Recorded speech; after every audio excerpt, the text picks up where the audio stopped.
Before we begin, I want to tell you about a new sponsor we have for our podcast, and that is Herbal Face Food. I always want to say the H in herbal. I'm always tempted to say herbal, but it's Herbal Face Foods, and it is so amazing how much it has helped my skin and so many of my friends and family that I know you are going to love it. And they have given us a discount code so you can get 20% off. And I have to tell you, I have never really liked my face. I know that sounds so harsh to say, but my whole childhood, I had really bad acne. And so what I would do to treat that acne is I would lay out in the sun thinking I could burn off the acne and put baby oil on my face, put tinfoil around my body, like to the left or the right of me. So I'd lay down in a towel, and then underneath the towel, I would put tinfoil to burn off the acne. Of course, I did not wear sunscreen because I thought I was trying to burn off the acne. One time I even used I was pretending to shave my face with a razor to get the acne away. I was so insecure about it. And so you can only imagine the damage I have done now pushing 50, that I have sunspots galore. I have melasma. I've been to the dermatologist. They say I have psoriasis and dermatitis, and my face is just overall puffy because it's just so inflamed. But this stuff has taken the puffiness away. My skin is smooth.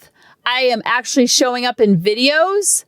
If you see on my Instagram, I've been doing reels, which have been so much fun. And I am just I have to share this with all of you because I would never share something with you that I don't use every single stinking honkin' day. And I believe in, and I know you will love too. It is made from pure plants.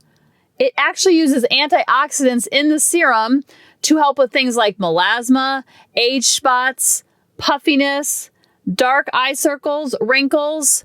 And I can promise you, if you go to herbalfacefood.com or click the link in our show notes, and the coupon code is Harmony20. How cute is that? And you will get 20% off. And it's a great way to support the show, our podcast, and together we will be able to record more episodes into the thousands. So let me know what you think and send me an email with your results. And now on to the show. Hey everyone, welcome to episode 215, Toxic Love. Meet our mom, Kelly Hutchison. She is a life coach. She is a child counselor. She is a teacher. She's a parent coach. And she's a mom to us. She will teach you to stop yelling at your kids. She will teach you to get your kids to listen. She will teach you how to never sleep with mommy guilt again. She will teach you how to be an imperfect mom, so you can help your kids be imperfect too. And have harmony in the home. So today's title is, I think a word toxic is overused. But I want to think back to when I was going through my awakening, which is always ongoing. But a lightning bolt moment for me was when I heard Dr. Shefali talking on Oprah. They were sitting in the garden in their backwoods, and she was talking about loving her kids less. And I was like, wait, what? Because I remember specifically during my unconscious years of just so frustrated and looking at my mom and saying, Mom, what am I doing wrong? This is just not how it's supposed to be. And this is not what I planned. And this is so much harder. And she said, you just need to marinate them with love. And I was like, I don't think that I could love them anymore. I just the love was there. So I was like, well, what else you got? And she kind of looked at me like, that's all I got, girl. That's my bag of tricks. And when I heard this by Dr. Shefali, it actually crystallized what she was saying. And so I'm going to let Dr. Shefali say, it's about a minute and a half. I'm going to let you listen to it. She just recently posted on her Instagram. It got mixed reviews in the comments, so I feel like I'm giving a big disclaimer. But this was part of my awakening, and this was one of those lightning bolt moments for me, so I have to share it with you. And then also on the other side of it, I will read some of the comments and also talk about how it impacted me in a way that was so profound that it was like the earth shifted beneath my feet when I heard it. So without further ado, let me play it.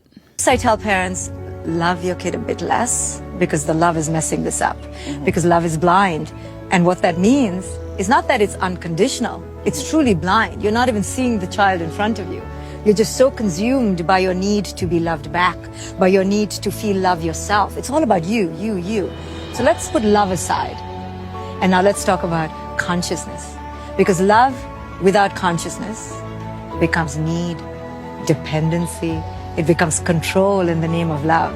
That's so big. That is huge. You. Love without consciousness becomes need and dependency. And control. How many parents have you heard? Oh my gosh, is this a tweetable moment? It's not about love. It's not love for the other, because true love for the other comes with freedom, liberation.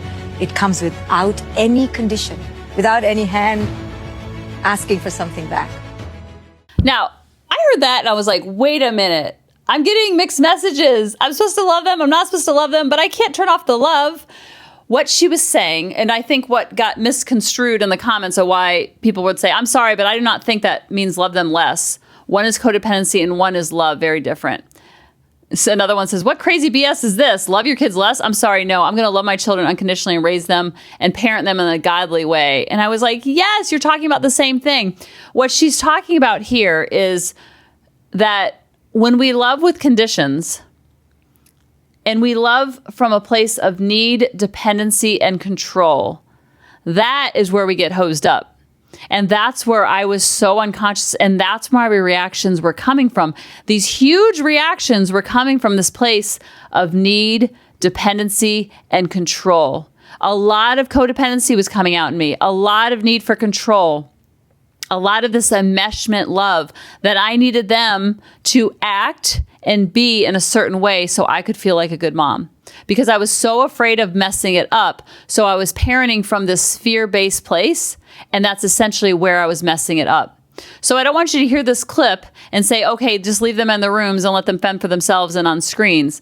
It's more from a place of loving them as a separate human versus like conjoined twins.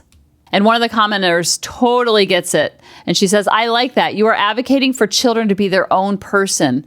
This truly is an exceptional time to be alive. Children are finally getting rights. Love can be blinding or enlightening. It is a choice. My children are their own people, and I'm glad that you advocate for that. And that is what I hope comes from this message of coming from a place of letting them be grown and flown even when they're little, and seeing them as separate from us versus seeing them as a reflection of us. Because that is very conditional. So when the kids get good grades, we feel like a good parent.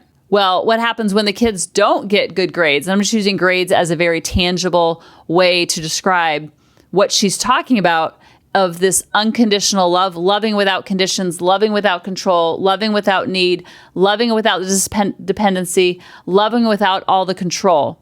And another commenter says it perfectly. Rachel says, it's a very powerful message, and I'm in total agreement. Love your child less so they can have their own experiences, make mistakes, stumble, then get back up and learn from those mistakes. But if you love them so much, you want them to be perfect for you to look good, then you're stifling their exposure to the real world and what independence feels like. Therefore, you will have to keep doing things for them, making decisions in their life, choosing from them, etc., when they're grown men and women.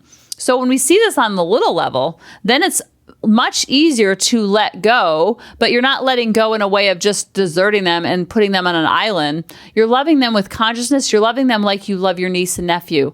You're loving them without conditions. You're loving them like you love your students if you've ever been a teacher or a counselor. You're loving them like your neighbor's kids. You're loving them in a way that is healthy, it's profound, it's deep, it's meaningful, and it's something that is so unspoken that that bond is unbreakable, because the child feels comfortable in their own skin to know that they don't have to do or be anything different to get their worthiness grade, so to speak, because their worthiness is already there. It was given to them the day they were born, just like it was given to you the day that you were born. And when you can see it in yourself first, it is a lot easier to project that onto your child and see the wholeness and fullness in them.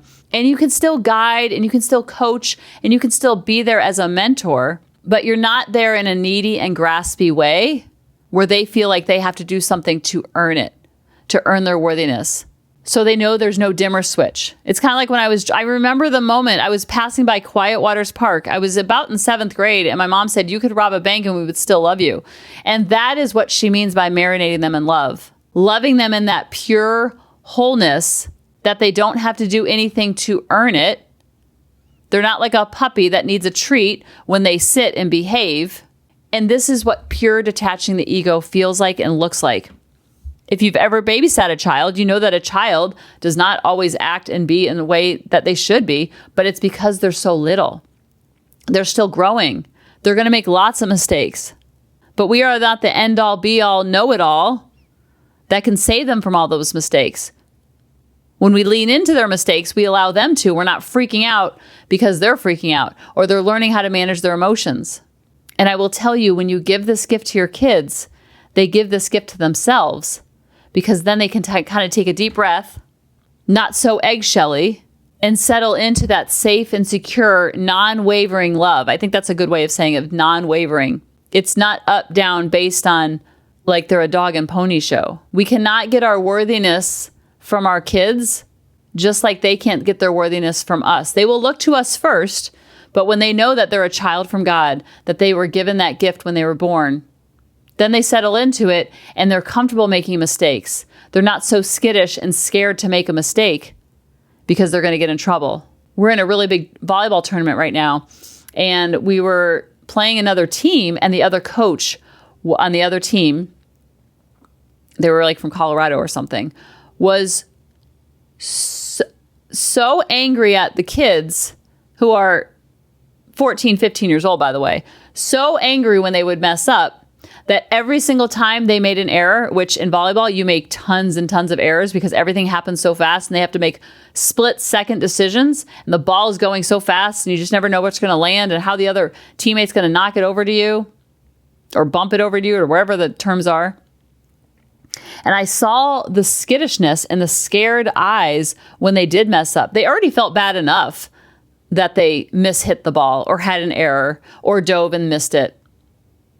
But I could see the fear in their face as soon as they got up. They would look over at their coach, who was beet red. The veins in his lungs were popping out of his neck and screaming so loud that we couldn't even hear what he was even saying to the players because he was screaming so loud and so emotional. And a lot of times, sometimes he would just drop his shoulders and he wouldn't say anything, which was just as defeating for them.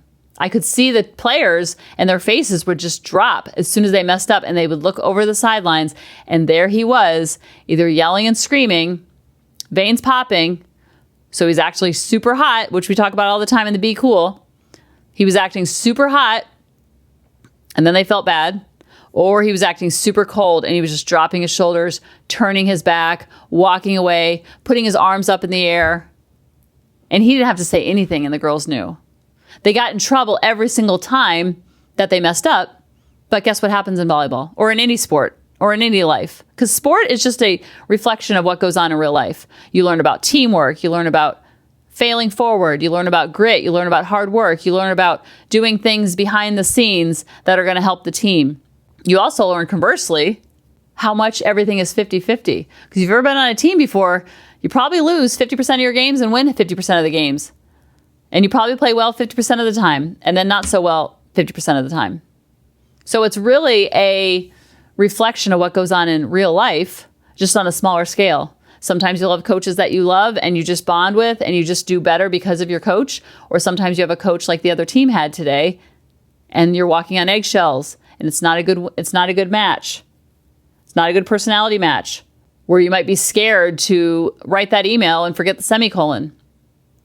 So when you can see the analogy in sports, you can see it in real life. Whereas we played other teams where the kids would quote unquote mess up, which isn't really a mess up when things are happening at lightning speed. And the coach would say things like, it's all right, shake it off, you got it, get back in the game, let's do this. So you can see a lot of unconsciousness when you're watching other coaches in sports because you know that it comes from need, dependency, and control. They can't control, they're sitting on the sidelines and they're going crazy because of it. So if that's how he's acting on the sidelines, how is he acting in real life?